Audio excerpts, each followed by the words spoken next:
Hey there everyone, welcome back to the channel, and thank you for coming back to check out today's video. We're continuing the series of nuanced game topics and build discussions that are meant to help you improve your gameplay and decision making in the Division 2.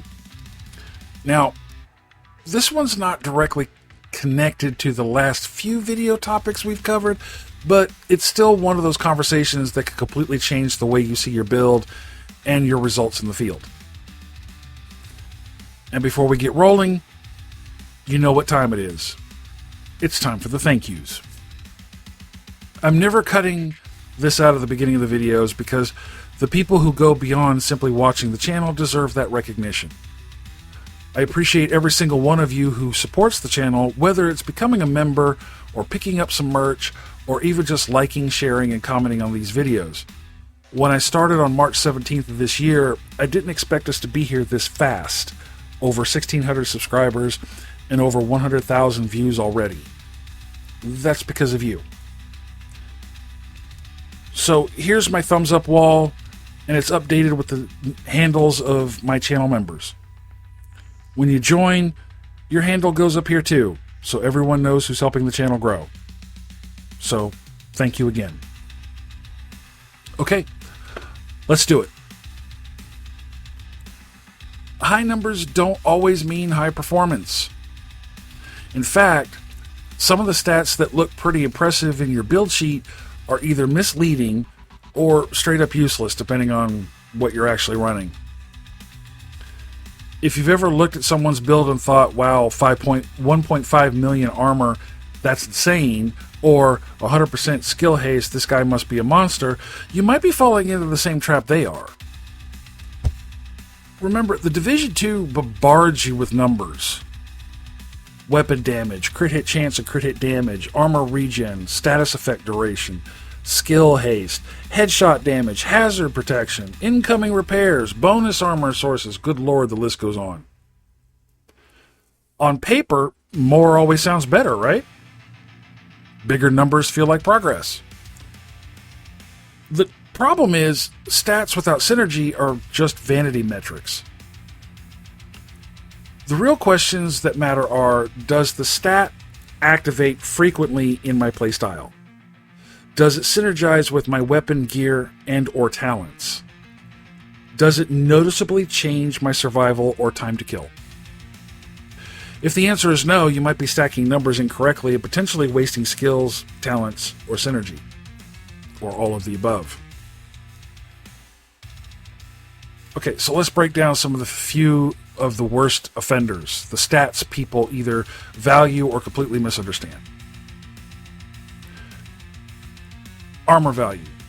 That 1.1 to 1.5 armor bar doesn't mean you're a tank.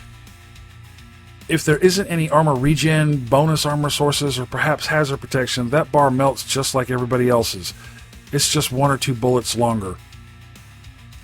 Think of it like having a bigger gas tank in a car with a hole in it. If nothing's repairing the leak, you're just going to run out of gas later. But you're still going to run out of gas. Weapon damage percentage. Weapon damage looks sexy on the stat screen, but without crit hit chance, crit hit damage, maybe some headshot damage, or RPM to back it up, it's like buying a sports car and never getting it out of first gear. You might hit hard per bullet, but your actual time to kill could be slower than someone with a balanced crit setup. Then you have your skill haste. Skill haste isn't the god that some players think it is. If you're using static skills like, I don't know, assault turrets or sniper turrets or a stinger hive, uptime isn't about cooldown, it's about duration and positioning. 100% skill haste on a hive build is wasted if you're not actively redeploying it every 10 seconds. Status effect percentage. Maxed out status effect strength is meaningless without duration or amplification. A bleed that hits hard but only ticks once or twice is less valuable than a weaker bleed that runs for 10 seconds while the enemy is suppressed and immobilized. There are other stats that aren't bad, but they look stronger than they are because the game doesn't explain the trade-offs. Headshot damage is a prime example. Fantastic on single-shot rifles or marksman builds. Pretty meh if you're high RPM ARs unless you're landing consistent headshots under fire, which most people aren't doing. Hazard protection. It's great in certain situations, like against cleaners, hyenas, or outcasts, or status-heavy players in the dark zone or conflict, but otherwise it's dead weight. If you're stacking it for PvE control points with True Sons, you might be wasting potential. Incoming repairs. It's powerful for healers and groups, but borderline useless in solo play unless you're running repair skills on yourself. So what should you be focusing on instead? Here's the short list of stats that actually change outcomes. Crit hit chance and crit hit damage. These are force multipliers. Even small boosts make a huge difference, especially in high RPM weapons like the Vector or maybe even a FAMAS. The sweet spot is hitting about 55% crit hit chance and then stacking crit hit damage, but you're going to need both. Never mind the global modifiers. That's just extra, which is fine, but build on it as if there isn't Season 2.0 actively going on, because the global modifiers change with each new season. What may be 70% crit hit chance now will most likely revert back to the 50 to 55% range once the season ends. And if there's no Season 2.0, going over 60%, you're wasting, there's diminishing returns. Because 60% is the cap for crit hit chance. Cooldown reduction paired with active skill use. If you're already if you're actually cycling skills like Seeker Mines, Chem Launchers, or Firestarter, cooldown is king. More uptime equals more kills, more control, and faster fights. Skill damage and skill duration. Duration keeps your skills on the field. Skill damage makes them hit harder. One without the other is wasted potential. Armor regen repair support. For true tanks or dedicated healers, these are lifebloods of survivability. Regen means you're always patching up between hits, and incoming repairs multiply the healing you're receiving.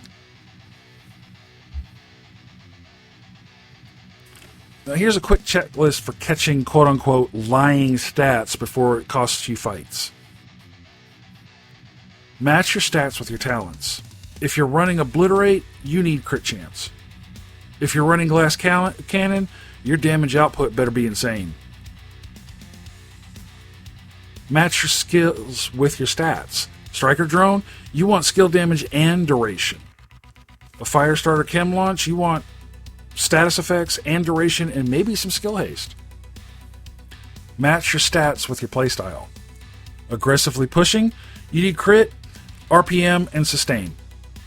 Mid-range, you want a balanced crit, reload speed, and perhaps some weapon handling. Skill spam, damage plus haste plus duration. Some common player misconceptions. If I have max armor, I can face tank. Wrong. You'll still get shredded by elite rushers and heavies. Maybe skill haste is always good. Not if your skills already stay up longer than your cooldown. More weapon damage means more kills. Not if your accuracy, crit rate, or talents aren't supporting it. The accuracy comment may potentially hurt some feelings. It's not meant to. You've been watching my videos for some time now. I don't even always land my shots.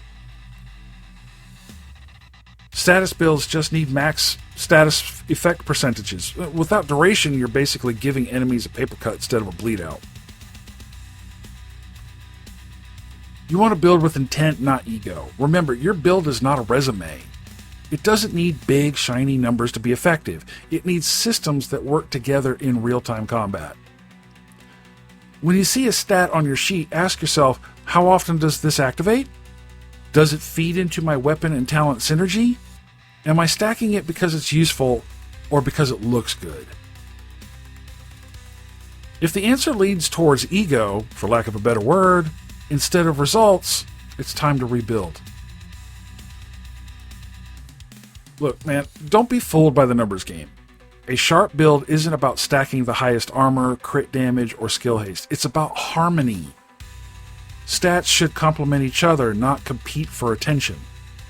So before you nod your head about your build theory craft of 1.5 million armor or 100% skill haste, ask yourself, Is this helping me win or just making me feel like it should? If this helped you rethink your stats, hit like and drop your favorite stat synergy in the comments.